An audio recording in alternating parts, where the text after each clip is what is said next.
back to my channel. My name is Bree Buonomo. Hi if you're new here, or hey if you've been here before. Today I'm going to be talking about all the things that I did in the month of August. And we have quite a lot to talk about because I didn't really vlog at all last month.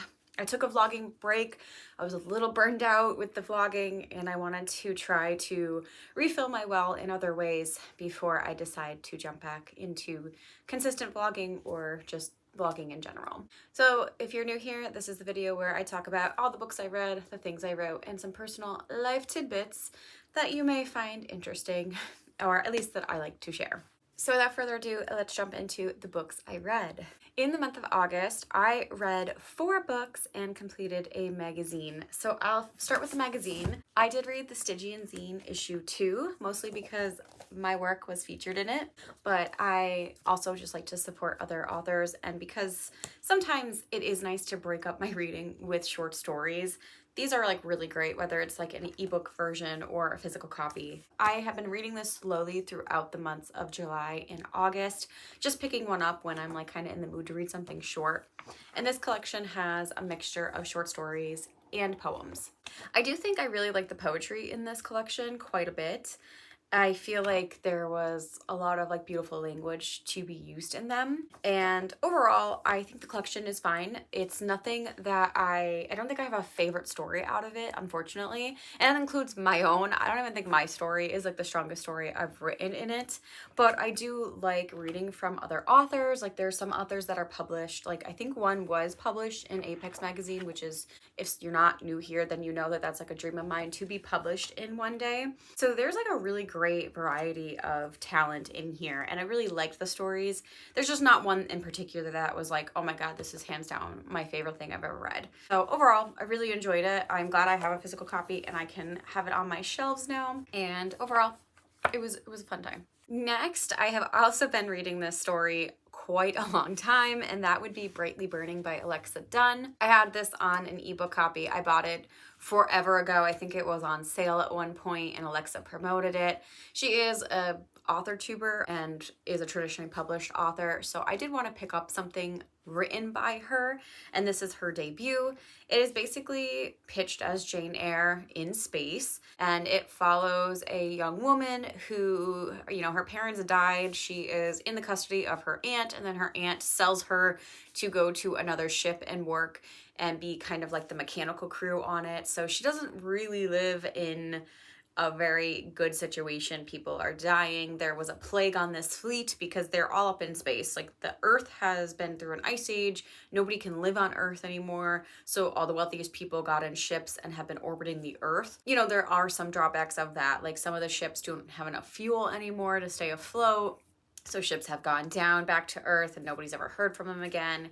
And the ship that our main character is on is likely going to be the next ship to be either decommissioned or like run out of gas. So she gets an opportunity, like she's been looking for a way off of this ship, and then she gets to go to this man's like private ship. And basically there is a big mystery around him. His name is Hugo. He runs this ship called the Rochester, and there's a lot of people that like just find this whole situation odd because one, he decided to stop orbiting Earth and started orbiting around the moon, and nobody does that. It's much farther away, like wasting gas to get out there. It's a very strange like reason, and nobody really knows anything about him. So there's like these creepy things that happen in the hall, and yeah, like the story unfolds from there. This took me quite a long time to get through. Like it took me 2 months literally, and that was me like reading something every single night. I gave this about a 3 out of 5 stars. I think Alexa Dunn's writing is solid. Like it's very well suited for the YA genre. It's very like easy to read, but it's also well written. Like there's no, like I don't have any glaring gripes about her writing. But I do think like this story fell a little flat, and I think it was just a little bit too long for me. I also struggle because this is supposed to be a YA sci-fi, but it is sci-fi light.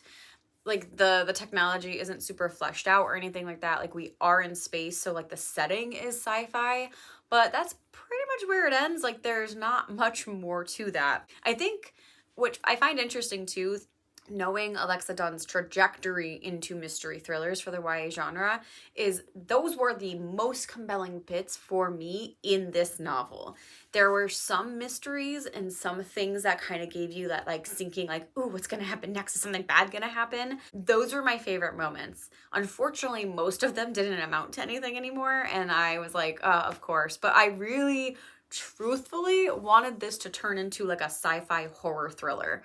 Like, that is it. Like, I wanted this instead of to be a romance. Like, the thrilling aspects and the mystery we got, like, would have made such a compelling horror book. So as much as I didn't get that, I do think I will pick up Alexa Dunn's like thrillers and try one of those, because I thought they were just well written, those parts. The romance was very predictable. I didn't know anything about Jane Eyre, so like if you know about Jane Eyre and you know this is a retelling going in, those are pretty obvious. But otherwise, like I said, it was a good debut.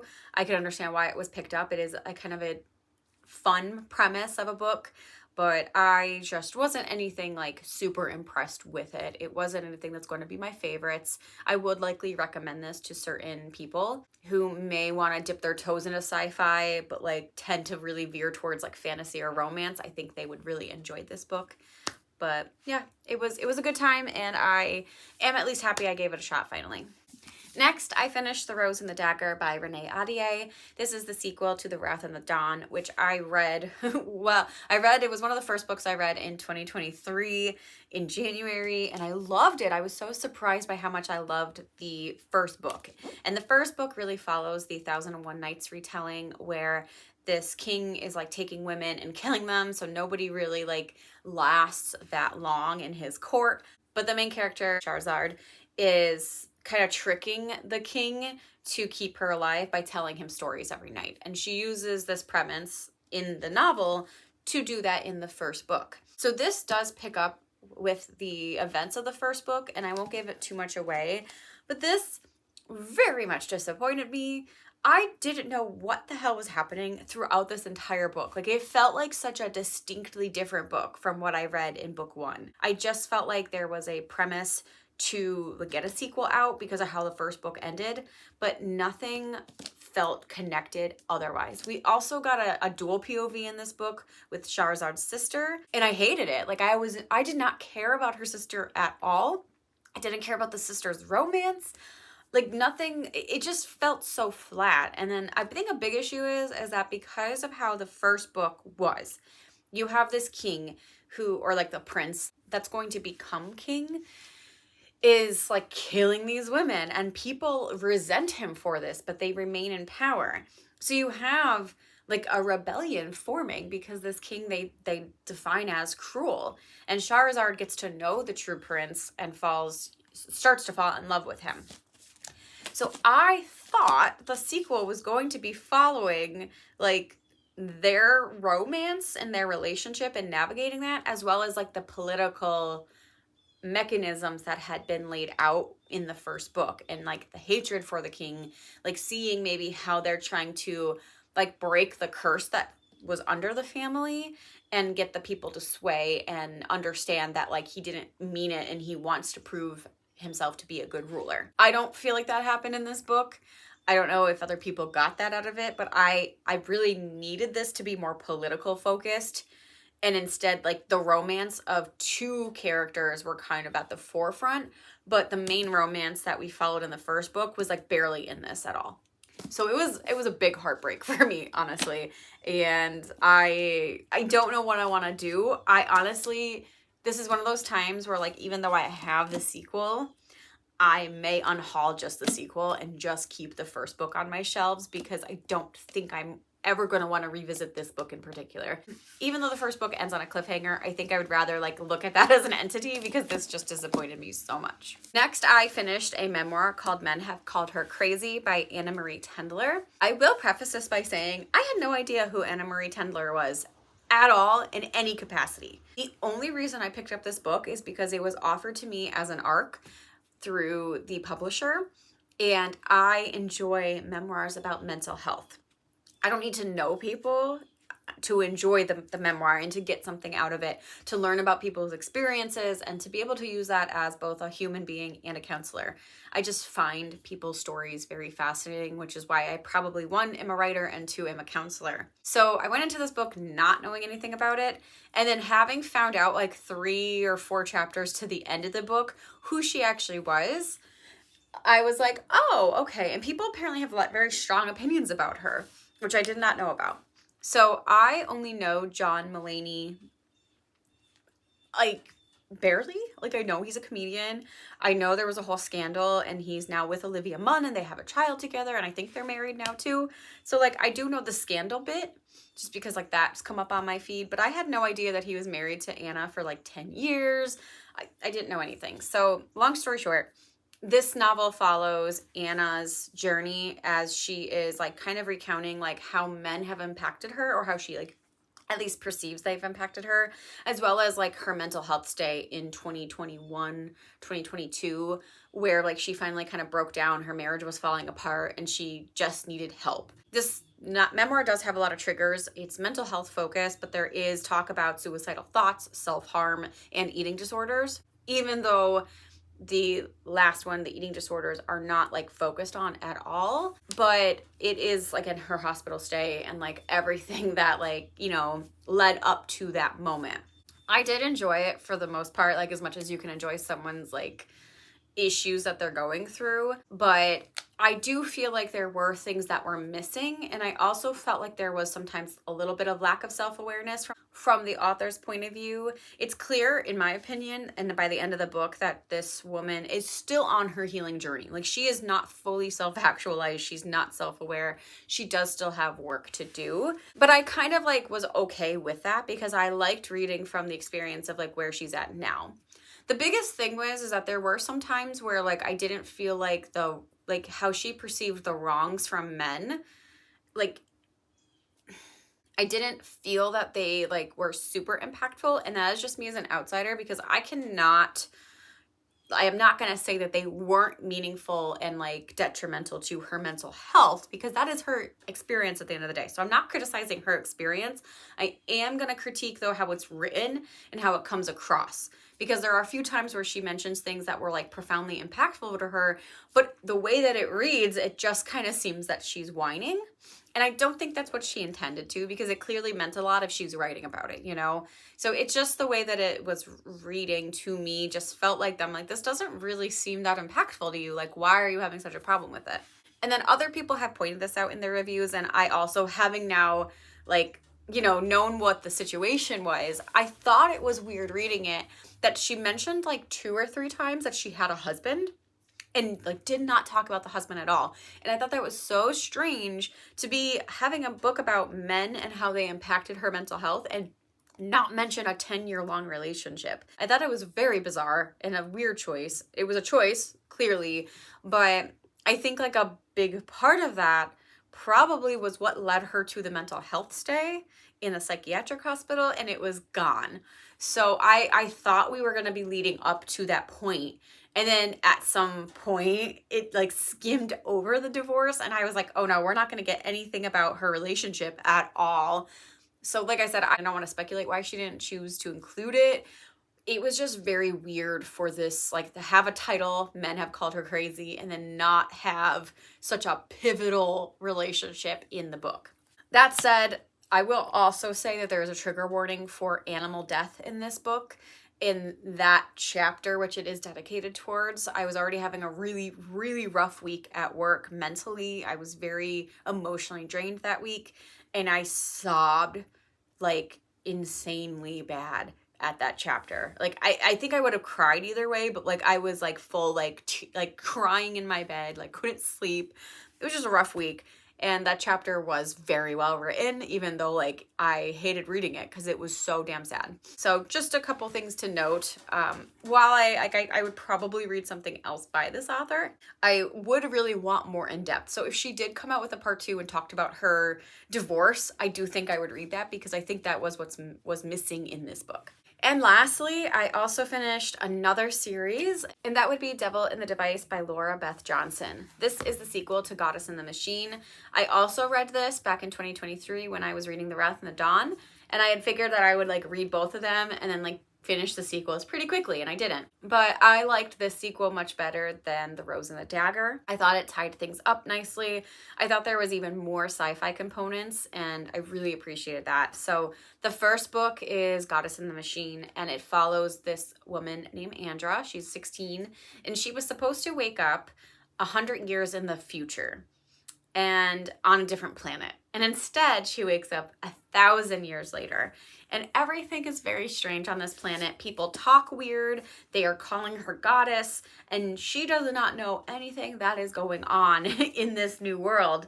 And she doesn't know what happened to her family. So she's 1,000 years later. She was supposed to wake up with her family. So everybody that she's ever known and loved is dead. And she now has to navigate like what went wrong. And I really liked that element. I liked the sci-fi. Two things that this book does really well, both in the first and the second book, are the sci-fi elements. I love the discussion of technology shifting and artificial intelligence and what that means, especially in the second book. There's a very big component about like artificial intelligence and humanity, and I thought that was really well done. And the second thing think the series does so well is the linguistics. The author, I believe, did study linguistics, and it like you can tell what they're saying. And she probably could have even like leaned in heavier, but I thought she did a really good job and well researched on like how our language would change over 1,000 years as a society. And sometimes that was a little bit confusing to understand what they were saying, but it's so funny because after listening to the sequel, I like found myself saying some things like both out of irony of like this is fun to say. Like the one thing, they have a saying in the book for both books of fishes and wishes, and basically just meaning like that like you don't always get what you want. But I love that saying, and it's so fun to say, and I'll just be like walking around my house going fishes and wishes. And there's also like another phrase to be like, I wrecked what you were saying. I don't wreck what you're saying. Basically, like, I don't understand. And that it was like, it's really fun to say too. And it also makes a lot of sense linguistically. But I just think the author does such a good job with how the phrases and the, like, we combine and we keep some things, but we change other things. And you think about like slang and lingo even now and how that's altered and changed. You know how like language evolves. So anyway, I love this book. I did not like it as much as the first book, and there were times where I thought it was a little bit slow, but overall, it's a really solid series. And again, if you like sci-fi and you don't know where to start with sci-fi, I think this is a perfect series. It is very well done, and it's enough that there's like still some fun elements that sound like fantasy, but they are rooted in sci-fi. So I would give it a whole recommendation for you guys. So I was about to finish this section for the books, and I forgot that I actually read another book, and I forgot that I read it because I never marked it on Goodreads because apparently like I just did not like it very much. And that was the 12th book of the Sookie Stackhouse series. As I mentioned in my last wrap up, I'm really trying to finish series that I've started so that I can like determine if I want to keep the books, if I want to read something else by the author, etc. So I was trying to finish Sookie Stackhouse, and I got Deadlocked, which is the 12th book, and I don't care about it. Like this series just seems to be like the last two books, so Dead Reckoning and Deadlocked, seem to be like faltering. Like all the charm and the things that I really loved about the series seem to be kind of falling away. And I just don't know how the last book is going to end because like the way that the series goes, I just feel like the last book can't be the last book at this point. Like there just feels to be too much open, too many things uncertain, and I just don't know. But Deadlocked happened. I did read it fully in August. I read it on like the 2nd to the 9th of August. So it was not like this was like a beginning in June or like at the end of August. It was like solidly in August, and I forgot all about it. So I don't know, I'd give it a 3-star probably just to be fair, but I'm not looking forward to the last book, and I'm very disappointed with how this book was. It was just very boring. So yeah, that's kind of why I forgot about it. So anyway, those are the books that I read. and I'm gonna try to keep this short and move on to the writing that I wrote. So in the month of August, I did not vlog a lot. I did do an update to my novel writing, and I have been working on draft 2 of my vampire novel. The short is that I have not been gunning like every single day. I've not been dedicating like days at a time to be writing, but I'm making my way steadily towards it. I got through 10 chapters in the month of August, and I ended the month knowing I needed to write a whole new chapter 11, which I kind of stalled on because I knew writing it was going to take a lot of time in some ways, and I needed to make sure that I was in a good headspace to write it. So I got up to chapter 10 though, so 10 chapters out of the 28 I currently have written, and chapter 11 is the first new chapter I'm adding to the novel. I think there's a few other times I'm going to have to add some no chapters, so I may end this book with like 30 or 31 chapters when all is said and done, but we'll see. But the writing is nice, and I am enjoying it when I sit down, and I am looking forward to being able to share where I'm at next month more. The only other exciting news I have, because I did not do any type of new short stories or new poetry, I got one rejection in the month, which I kind of knew it was gonna happen. You know, it's just one of those things where you just have an idea. And I did get rejected by Apex magazine again. It was probably my strongest piece I've submitted to them, but the problem I think I had is that it's just so, like, there's so many good talent that gets published in Apex. So I wasn't really holding my breath to be published in it, but it's still going to be a dream of mine. But on fun news, I was very excited because just a couple days ago, before you guys are seeing this, I got 2 new poems accepted. The Beyond the Veil Press, who I was published in previously for the Reclaim the Light anthology, had put out a call for submissions for a new queer anthology, and it was specifically focused around like themes of friendship and belonging and acceptance. And I was inspired to try to write some new poetry. I wrote 3 new poems that I submitted for the anthology. One was like an ode to my friends. 2 were kind of like just what I was feeling. So my one poem is called A Spell for Queer Existence, and the other is What Makes the Rainbow.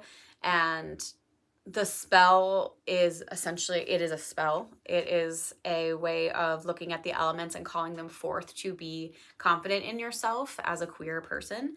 And then the second one, What Makes the Rainbow, goes through like the colors of the rainbow and like what they mean to me. And I was very happy and very honored to have the latter 2, The Spell for Queer Existence and What Makes the Rainbow, accepted. So the anthology will be forthcoming. They did say that they're looking to publish it this fall. And I get 2 new poems under my pseudonym, B. Lapka, to be looking forward to. So if you guys are interested, I will keep updates and let you guys know when events are happening, when you can buy the collection if you're interested. But that is the exciting news for the month. And then I do have to wrap this video up soon because I actually have to go to work. So I want to make sure that I get everything I talk about. So let's talk about the things I did in my personal life for the month. My social life in August was incredibly intense, and I was happy for that a lot of times, but I could not believe how much I actually did in the month. And I feel like very honored and blessed that I have these opportunities. So I'm just gonna go through my summer bucket list. I try to write everything down so I can remember. I did go on another bike ride. We biked about 22 miles. I had a really lovely day with my godmother where we biked all the way to a little store where we had lunch, like the sun was shining. It just felt so good, and I didn't overdo it, thankfully. Like, I took lots of breaks. I drank my water. I drank some Gatorade. Like, I did all the things, and I wasn't super sore, which was great. And it was just a really nice time. I went on a couple walks. I went on a walk with my mother. I went on a walk with my friend. I went with like one walk with my friend, but then the second time we actually walked to play Pokemon Go for their community day. So that was also really fun. And I caught a lot of poplios. Now I don't have enough room in my backpack anymore, and I have to figure out how to buy more backpack space without buying money into the game. I am unfortunately disappointed in myself that I did not go swimming at all in the month, and now that it's starting to already get rapidly cooler, I don't know if I will meet my goal of swimming 6 times in the summer, but if I can swim 2 more times, I am going to. And then I had quite an eventful, like I said, I had a very eventful time. So outside of like my actual bucket list, I had a very, very wonderful anniversary dinner. Me and my husband celebrated 9 years together, and we went out and had just it was a great dinner at this like nice, like a little bit fancier of a restaurant, and the food was wonderful. We also went to the Renaissance Fair the same weekend of our anniversary, and that was the opening weekend for Ren Fair, and we had so much fun. I have now a new outfit to go to the Renaissance Festival in. It is a pirate get up, and I love it. It took me a while to actually get to find all the pieces, and this wonderful woman at the place that I bought all my pieces at, like, bless her, because I kept trying things on, taking them off, like figuring it out, and then finally like we came to the conclusion like this is it. But it took me a while to get there, and she was so patient, and I ended up buying every single piece I tried on. So yeah, it was an expensive day at the Ren Fair. We also saw the Borderlands movie, and it was terrible. So I don't know if anybody plays Borderlands, the video games, but it is one of my favorite games. Like Borderlands 2 in particular is one of my favorite games ever. And I had only like watched and or played spottily some of the other stuff. So we watched the movie, and it was bad. I did not like it. As much as the cast is like big and famous, it was not great casting at all. And they seemed to try to combine elements of Borderlands 1 and 2, and it did not work at all, which was disappointing. So I wish I didn't do it how they did it. And I wish, you know, having had Fallout, the show, be so successful, I was really, really hoping that this Borderlands would be better. And if they wanted to cast who they casted, being an older cast list, I wish they did it where like they were already established, but instead we're trying to get origins for these people, which doesn't make sense, because like I said, they're combining elements from Borderlands 1 and 2, and they're kind of following a much similar plot to Borderlands 2. And because they're doing that, all of these characters should have known each other already, but they don't. So that's why they're kind of making it an origin like Borderlands 1. But they're all older too. Then they take other people, like, and they really mix up everything, and it's not good. So because of that, me and my husband, I asked him, I'm like, oh, I guess we're going to have to play Borderlands again, right? And he agreed. So now we have been playing through Borderlands. We finished Borderlands 1 entirely, plus all the DLC for Borderlands 1 in August. And we started Borderlands 2 in August as well. And we're like, I think we got to chapter 10 throughout August. So we have been grinding a lot. And I love it, but it is taking away from writing for sure. I am balancing better, and I'm doing the writing when I am called to do it. But yeah, I will say that I've been grinding Borderlands way more than I probably could be doing when it comes to wanting to meet my deadlines for writing. Anyway, we also went axe throwing. We went to Jeopardy trivia, which was just trivia night, but general categories. And I did a wind down stream with Margaret Pinard, where I basically just talked about my winding down strategies for the night. You know, basically Margaret's idea was to, instead of having a productivity stream, we would have a wind down stream and talk about all the things that we do to make ourselves ready for bed. And I have a really solid night routine, so I was very excited to talk about it, and I will leave it up above so that you guys can go check it out. It's only an hour long, and it does have a wind down sprint, which I had utilized in that sprint to do my night routine. So I took off all my makeup, I washed my face, I brushed my teeth, I changed into my jammies, like I did all of that, and then we ended the stream on a really good note. So if you are looking for something like calm, casual, and something to listen to while you're getting ready for bed, I think it's a great series that she's done, and I will leave everything linked down below. And that is my entire August.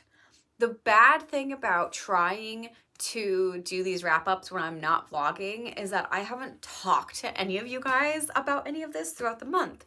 So this video ends up being pretty long. So I hope that you guys stayed to the end. And if you did, give me a little leaf emoji, because we are heading into fall, especially here in Northeast Pennsylvania, where the weather is already in the low 70s for the week. So I know a lot of people are very excited for fall, and I had to don some fall colors myself because I am kind of looking forward to the cooler temps and being able to do a lot of activities that were a little bit too hot to do, like a longer bike ride or some hiking. I will be back soon with some new videos, but in the meantime, guys, thank you so much for watching. I hope you're well, and until next time, I'll see you then. Bye.